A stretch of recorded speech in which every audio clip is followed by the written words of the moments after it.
Now turn to Section 3. Section 3. You will hear a conversation between a student, Dave, and his tutor about a project that Dave has done about work placements. First, you have some time to look at questions 21 to 25 on page 42.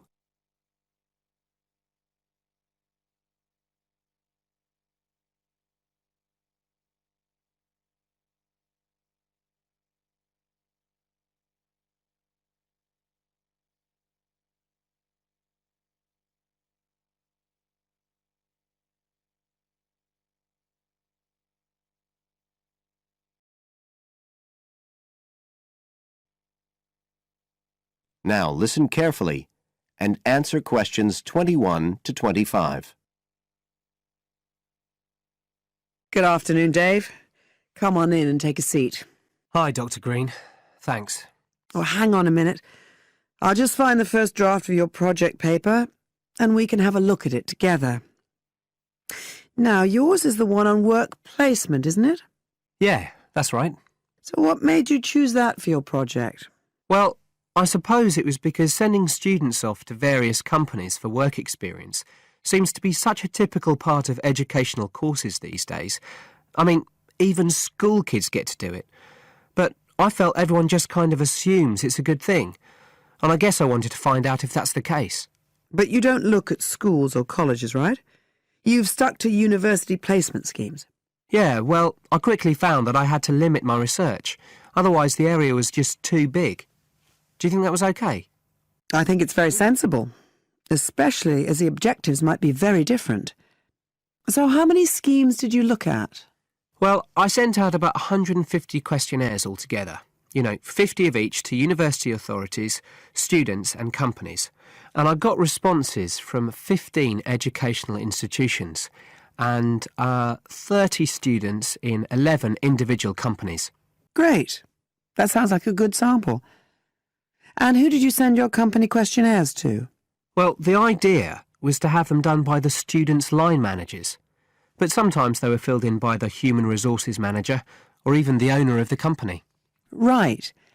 I didn't find a full list anywhere, so I think it's very important to provide that, really. You can put it as an appendix at the back. Right. I've got a record of all the respondents, so that'll be easy. I hope other things were okay. I mean, I've already put such a lot of work into this project, identifying the companies and so on. Oh, I can tell. I think you've done a good job overall. You now have some time to look at questions 26 to 30 on page 43.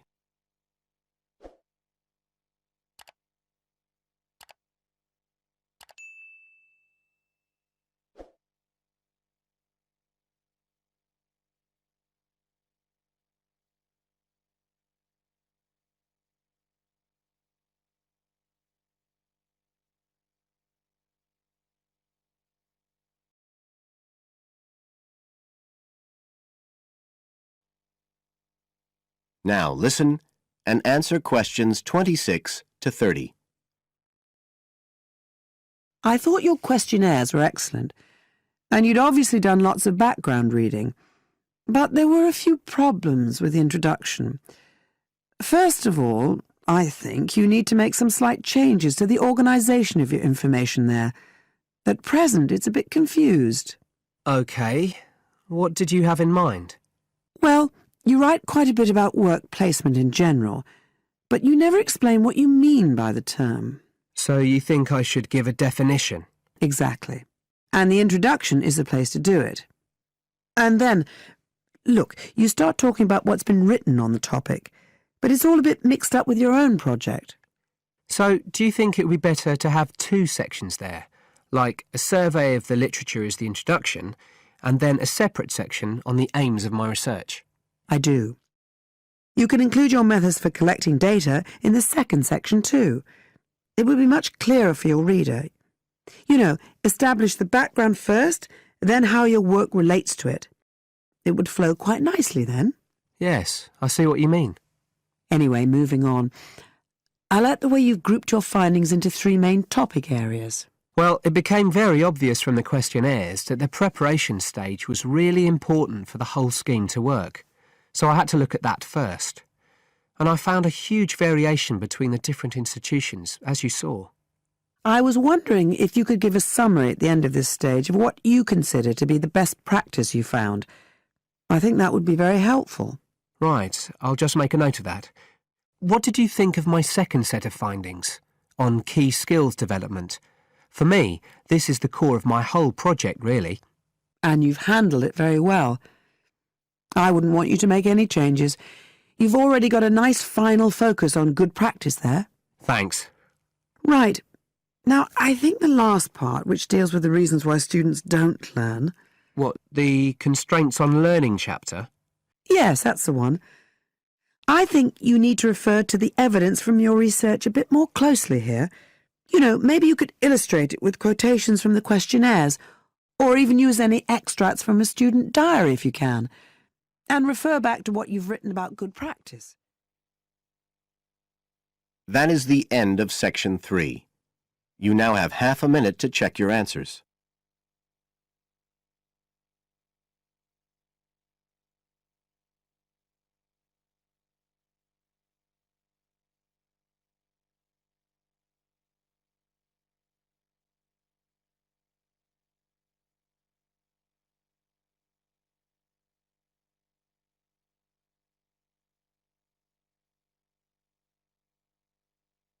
Now turn to Section 4. Section 4. You will hear a part of a lecture about learning and bilingualism. First, you have some time to look at questions 31 to 40 on pages 44 and 45.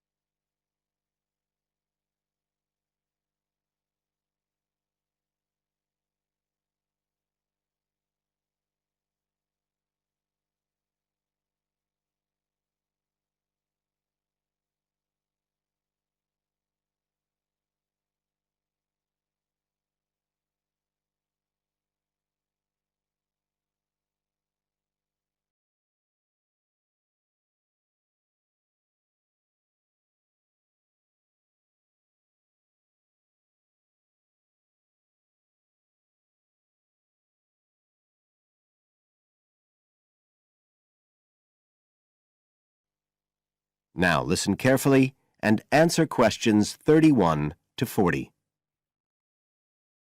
When we look at theories of education and learning, we see a constant shifting of views as established theories are questioned and refined or even replaced, and we can see this very clearly in the way that attitudes towards bilingualism have changed.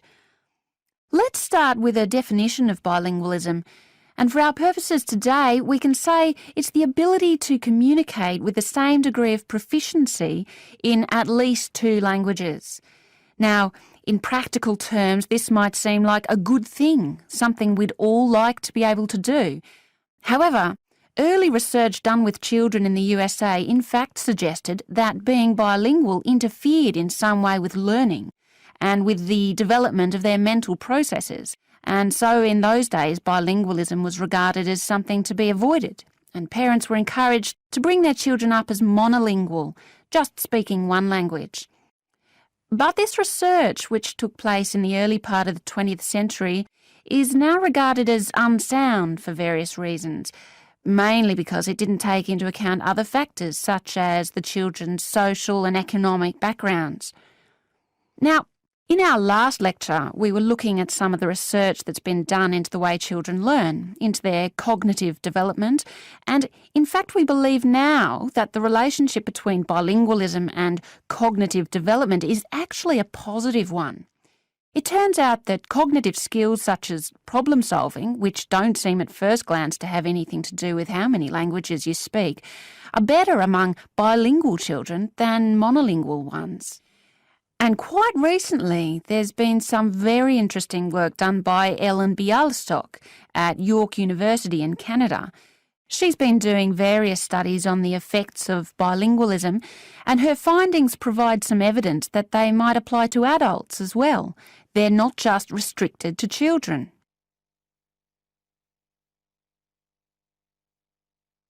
So how do you go about investigating something like this?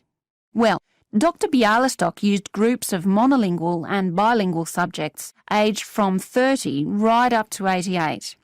For one experiment, she used a computer program which displayed either a red or a blue square on the screen. The coloured square could come up on either the left-hand or the right-hand side of the screen. If the square was blue, the subject had to press the left Shift key on the keyboard, and if the square was red, they had to press the right Shift key. So they didn't have to react at all to the actual position of the square on the screen, just to the colour they saw. And she measured the subject's reaction times by recording how long it took them to press the Shift key and how often they got it right. What she was particularly interested in was whether it took the subject longer to react when a square lit up on one side of the screen, say the left, and the subject had to press the Shift key on the right-hand side. She'd expected that it would take more processing time than if a square lit up on the left and the candidates had to press a left key. This was because of a phenomenon known as the Simon effect, where basically the brain gets a bit confused because of conflicting demands being made on it. In this case, seeing something on the right and having to react on the left. And this causes a person's reaction times to slow down. The results of the experiment showed that the bilingual subjects responded more quickly than the monolingual ones. That was true both when the squares were on the correct side of the screen, so to speak, and even more so when they were not. So bilingual people were better able to deal with the Simon effect than the monolingual ones. So what's the explanation for this? Well, the result of the experiment suggests that bilingual people are better at ignoring information which is irrelevant to the task in hand and just concentrating on what's important. One suggestion given by Dr. Bialystok was that it might be because someone who speaks two languages can suppress the activity of parts of the brain when it isn't needed. In particular, the part that processes whichever language isn't being used at that particular time. Well, she then went on to investigate that with a second experiment. But again, the bilingual group performed better. And what was particularly interesting, and this is, I think, why the experiments have received so much publicity, is that in all cases, the performance gap between monolinguals and bilinguals actually increased with age, which suggests that bilingualism protects the mind against decline. So in some way, the lifelong experience of managing two languages may prevent some of the negative effects of ageing. So that's a very different story from the early research. So what are the implications of this for education? That is the end of Section 4. You now have half a minute to check your answers. That is the end of the listening test. You now have 10 minutes to transfer your answers to the separate answer sheet.